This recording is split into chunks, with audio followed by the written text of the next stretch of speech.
Jerry, a frustrating afternoon for your side. How do you reflect on it? Brutally honest, the better side won this afternoon. We're not going to win every week, but there is a manner to lose, and I don't felt we lost in the right way today. I thought, even if we were lucky, I thought to be 2-0 up in the game. I'm not sure whether the second was a penalty, I have to be honest with that as well. So probably they feel aggrieved, and well, I know Robbie will feel aggrieved that penalty was given. But at 2-0, and what the elite do at 2-0 is they go, right, we're not playing so well because we weren't. Let's not sugarcoat it. We were poor today. Probably our worst performance of the season. At 2-0, you have to go and manage the game then and say, do you know what, we're not playing so well, but let's say nice and compact and solid. And then obviously they get a player sent off as well. And like we've seen so many times in football, that actually gives them a bit of a lift. And we're poor after that, and we score a really bad own goal just before half-time. But again, messages at 2-1 at half-time is, look, we'll step back on again. Let's go and move the ball side to side. But I thought we were way too slow with the ball. I thought, I talk about us keeping the ball when you're playing 11v10, but it's no good just playing around the back slowly. It has to be with a purpose, switching play, getting it wide, 2v1s, crosses in the box. You have to go into the front occasionally as well. Don't think we did that at all in the game. And the facts of the game are, I looked through the whole team, including the goalkeeper, and no one was above a 5 today, and that's really disappointing. So in the end, if you get those types of performances, you're not going to win the game. Is that one of the things that probably adds to the frustration? The standards have been so high in general this season. Is it extra frustrating when you feel them slip in that second 45? Yeah, absolutely. I felt it the whole game. I've got to be honest. Jim felt it in the warm-up. So it's something we need to look at. I thought we were probably a bit too... I speak to Aaron, and he said they looked relaxed, but were they too relaxed? Did people wake up this morning expecting the game to be off?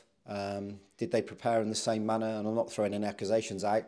The sort of questions I would ask myself, and I'm trying to think about why one of those performances gets thrown out there, because it was so night and day from what we've been, as you rightly say, Matt. We've been, I don't want to be negative all the time here about it, but we've lost the game, haven't played well.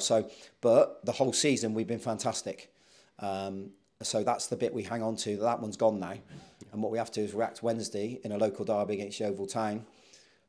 But as a player at elite level, it's no good turning up for this game and expecting to play them Wednesday if you've dished up a performance which is below par. So they'll put their heads on the pillow tonight, which they are. They're honest enough lads, and they'll know they probably haven't done their best today for us, for the football club.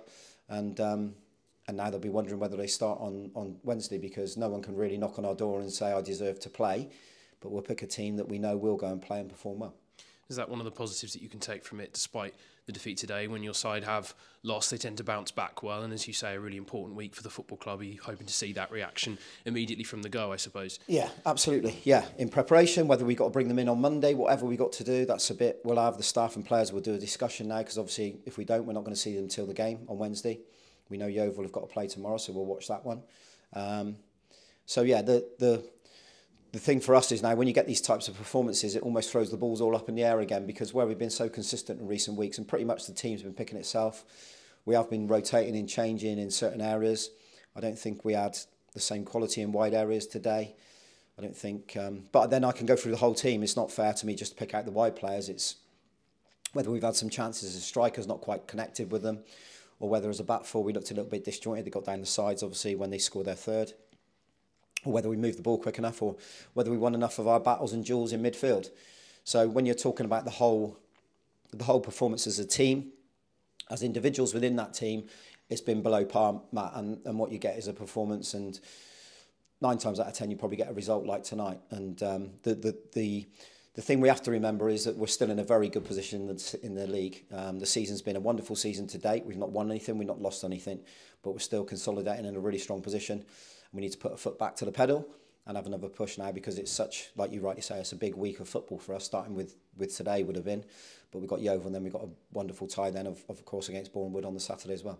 I suppose reaction personified in Cody Cook today, stepping up and scoring 2 penalties after the disappointment last weekend.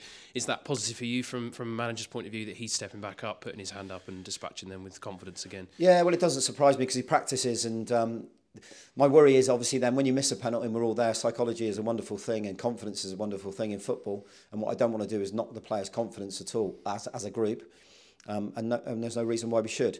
But for Cody as an individual, when you miss a penalty and they've guessed the right way, lots of demons sort of spinning around in your head then. So that's why he practices. He goes through his routine. He practiced on Thursday night, and he had his own ideas about where he wanted to put those penalties that obviously we're not going to say here, but he will be changing it up, and he will be deciding once he's stepping up to take that penalty, he goes through that routine where the spot's going to be and he just hits it. I mean, even the second one he's hit and it's managed to go in. It's not quite the cleanest of penalties, but credit to him, he scored the 2. But like I said, as a team, we didn't deserve anything out of the game today.